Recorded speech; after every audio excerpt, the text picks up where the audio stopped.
దేవుని మాట కార్యక్రమానికి ప్రతి ఒక్కరిని ప్రేమపూర్వకంగా ఆహ్వానిస్తూ ఉన్నానండి. దేవుని పెట్ట ప్రతి ఒక్కరికి వందనాలు. నీకు వ్యతిరేకంగా నిలబడిన వారు ఎంత బలవంతులైనా సరే నువ్వు భయపడవలసిన అవసరం లేదు.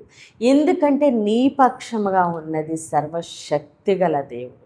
నీ పక్షముగా ఉండి దేవుడు నీ శత్రువుతో యుద్ధము చేయబోతున్నారు. ఎవరు నీ శత్రువు? నీకైనా నాకైనా మనకి ఉన్నది ఒకే ఒక్క శత్రువు, అదే అపవాది అయిన సాతాను.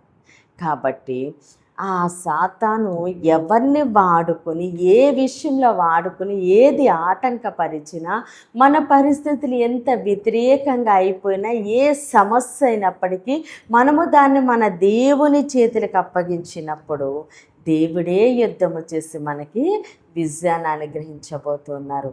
కాబట్టి ఈరోజు దేవుడు మన కొరకు సిద్ధపరిచిన ఆయన శ్రేష్టమైన వాగ్దానం చూద్దామండి. యెషయా 49వ అధ్యాయము 25వ వచనము. యెహోవా ఇలాగు సెలవిచ్చుచున్నాడు, బలాద్యులు చెరపట్టబడిన వారు సహితము విడిపింపబడుదురు, భీకరులు చెరపట్టిన వారు విడిపింపబడుదురు. నీతో యుద్ధము చేయవారితో నేనే యుద్ధము చేసేదను, నీ పిల్లలను నేనే రక్షించేదను. ఆమేన్. ఈరోజు దేవుడు మనతో మాట్లాడుచున్న మంచి మాట, నీతో యుద్ధము చేయవారితో నేనే యుద్ధము చేసేదను. ఆమేన్. దేవుడు ఈరోజు నీతో నాతో మాట్లాడుతున్నారు, మనకు వాగ్దానం చేస్తూ ఉన్నారు, మాట ఇస్తూ ఉన్నారు. అమ్మా, నీతో యుద్ధము చేయవారితో నేనే యుద్ధము చేదును, నా కుమారుడా నీతో యుద్ధము చేయవారితో నేనే యుద్ధము చేదునని దేవుడే సెలవిస్తా ఉన్నారు. మనకి మనుషులు ఎవ్వరూ శత్రువులు ఉండరు, కానీ అపవాది మన యొక్క పరిస్థితిని బట్టి ఎవరో ఒకరిని వాడుకొని ఏదో ఒక విషయంలో మనము చేస్తున్న ప్రయత్నంలో, మన కుటుంబంలో లేదా మన పరిచర్యలో, ఉద్యోగము చేసే చోట, వ్యాపారము చేసే చోట ఏదో విషయంలో అపవాది ఏదో ఆటంకము పరుస్తూ ఉంటుంది, వ్యతిరేక పరిస్థితులను కలిగిస్తూ ఉంటుంది, ఏదో కుట్ర పన్నుతూ ఉంటుంది.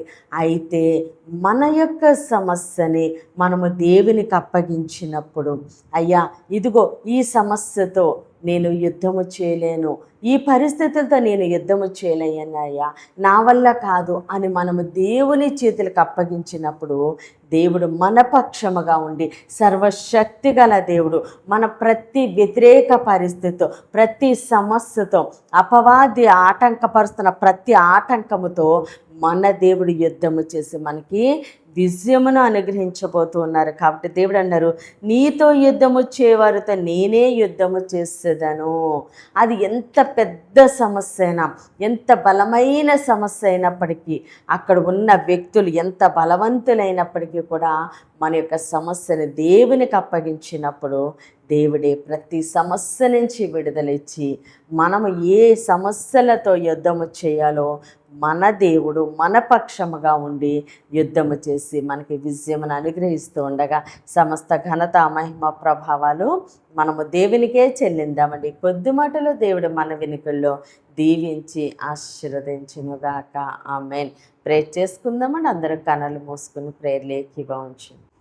మహోన్నతుడ, మహాగణుడ, పరిశుద్ధుడా, నీకు స్తోత్రాలు, వందనాలు దేవత. నిచ్చి నీ వాగ్దానం మా జీవితాల్లో నూరంతలుగా ఫలించునుగాక. దైవజనుల వారి కుటుంబాలు, సంఘాలు, పరిచర్యలు యేసు నామములని దీవించబడునుగాక.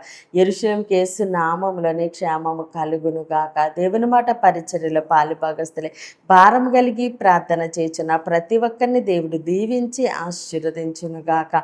ఈరోజు పుట్టినరోజు, పెళ్లి రోజు జరుపుకుంటున్న ప్రతి ఒక్కరిని దేవుడు బహుగా దీవించి ఆశీర్వదించునుగాక. అనారోగ్యంతో ఉన్న ప్రతి బిడ్డకి యేసు నామములో సంపూర్ణ స్వస్థత, విడుదల కలుగునుగాక. మూయబడిన ప్రతి గర్భము యేసు నామములోనే తెరవబడునుగాక. యవ్వన బిడ్డలకి యేసు నామములో మంచి భవిష్యత్తు కలుగునుగాక. వివాహాలు కావలసిన బిడ్డలకి యేసు నామములో ఘనమైన వివాహములు జరుగునుగాక.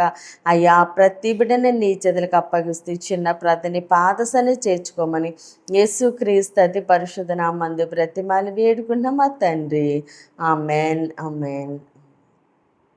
దేవుడు మిమ్మల్ని, మీ కుటుంబాన్ని దీవించి ఆశీర్వదించునుగాక. ఆమేన్.